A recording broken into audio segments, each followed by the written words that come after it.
नमस्कार. भगवद्गीता भावार्थ या मालिकेमध्ये आपले स्वागत आहे.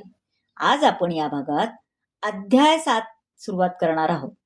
यामधील श्लोक 1 ते 5 पाहणार आहोत. हा अध्याय ज्ञान विज्ञान योग यावर आधारित आहे. श्लोक 1 पाहूया.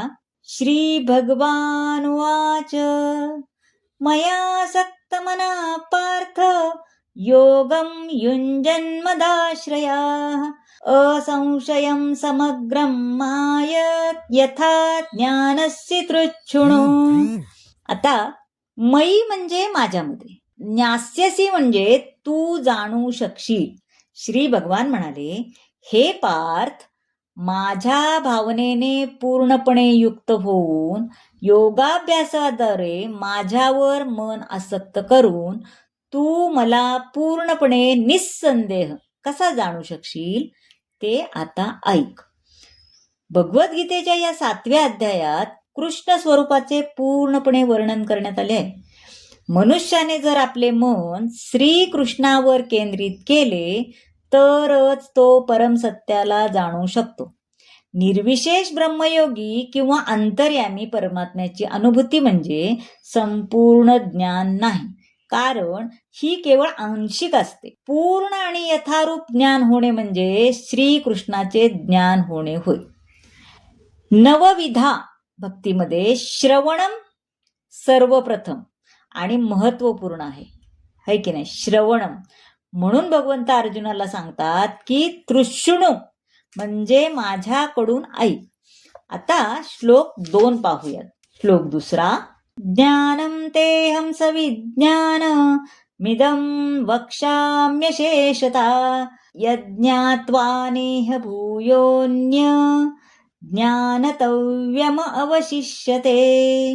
वक्ष्यामी म्हणजे मी सांगेन, ज्ञात्वा म्हणजे जाणल्यावर, ज्ञातव्यम म्हणजे जाणण्यायोग्य. प्रत्यक्ष ज्ञान आणि दिव्य ज्ञान हे दोन्ही प्रकारचे ज्ञान मी तुला पूर्णपणे सांगतो. हे जाणल्यावर तुला आणखी काही जाणायचे शिल्लक राहणार नाही. आता भगवंत अर्जुनाला उपरयुक्त ज्ञान सांगायचे आहे, कारण अर्जुन हा श्रीकृष्णाचा अंतरंग भक्त आणि सखा होता. प्रत्यक्ष भगवंतापासून चालत आलेल्या गुरु शिष्य परंपरेद्वारे केवळ भगवत भक्तालाच परिपूर्ण ज्ञानाची प्राप्ती होऊ शकते. आता श्लोक 3 पाहूयात. मनुष्याणां सहस्रेषु कश्चिद्यतति सिद्धये यततामापि सिद्धानां कश्चिन्मान् वेत्ति तत्त्वतः. मनुष्याणां म्हणजे मनुष्यामध्ये, काश्चित म्हणजे एखादाच कोणीतरी, सिद्धानां म्हणजे सिद्धी प्राप्त केलेल्यांपैकी, सहस्रावधी मनुष्यांपैकी एखादाच सिद्धी प्राप्त करण्याचा प्रयत्न करतो, आणि सिद्धी प्राप्त करणाऱ्या त्या मनुष्यांपैकी एखादाच मला तत्वतः जाणतो.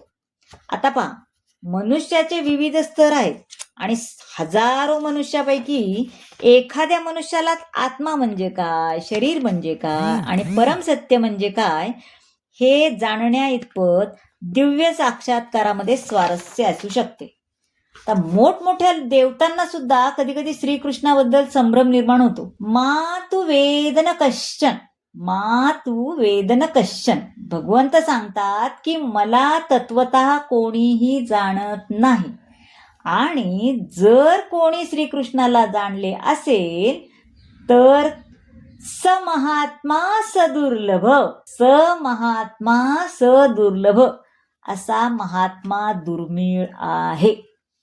अपूर्ण आणि मंद इंद्रियाद्वारे कोणीही भगवान श्रीकृष्णांना तत्वतः जाणू शकत नाही, परंतु भक्तांनी केलेल्या भगवंताच्या प्रेममयी सेवेमुळे प्रसन्न होऊन ते स्वतः भक्तांपुढे प्रकट होतात. किती छान आहे बघा.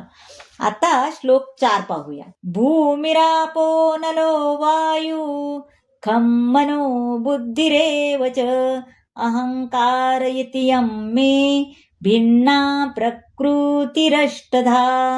अनला म्हणजे अग्नी, अष्टधा म्हणजे 8 प्रकारच्या, पृथ्वी, अग्नी, पाणी, वायू, आकाश, मन, बुद्धी आणि अहंकार या 8 माझ्या भिन्न प्राकृतिक शक्ती आहेत.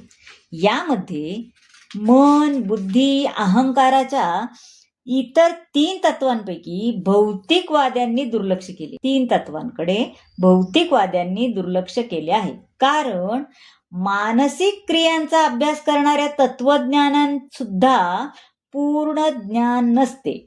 मिथ्या अहंकार, मी आणि माझे हा सांसारिक जीवनाचा मूलाधार आहे. आता श्लोक 5 पाहूयात. अपरेयमितस्त्वन्यां प्रकृतिं विद्धि मे परां जीवभूतां महाबाहो ययेदं धार्यते जगत.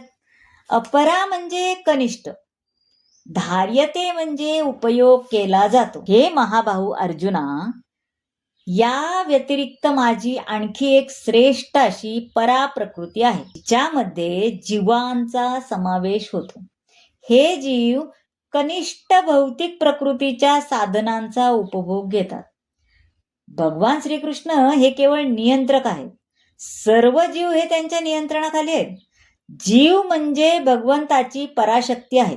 कारण गुणात्मक दृष्ट्या जीव हे भगवंतासारखेच आहेत, परंतु परिणामकारक दृष्ट्या ते भगवंताची कधीच बरोबरी करू शकत नाही. जेव्हा जीव भौतिक मायाशक्तीच्या प्रभावातून मुक्त होतो, तेव्हा त्याला मुक्तिवादाची प्राप्ती होते. तर गीतानुसार जीव हे श्रीकृष्णाच्या अनेक शक्तीपैकी एक आहे आणि जेव्हा ही शक्ती भौतिक दोषातून मुक्त होते, तेव्हा ती पूर्णपणे कृष्ण भावना भावीत किंवा मुक्त होते. तर मंडळी, कसा वाटला आजचा भाग नक्की सांगा. आणि तुम्हाला आवडला असेल तर लाईक करा, शेअर करा, सबस्क्राईब करा आणि कमेंट जरूर करा. धन्यवाद.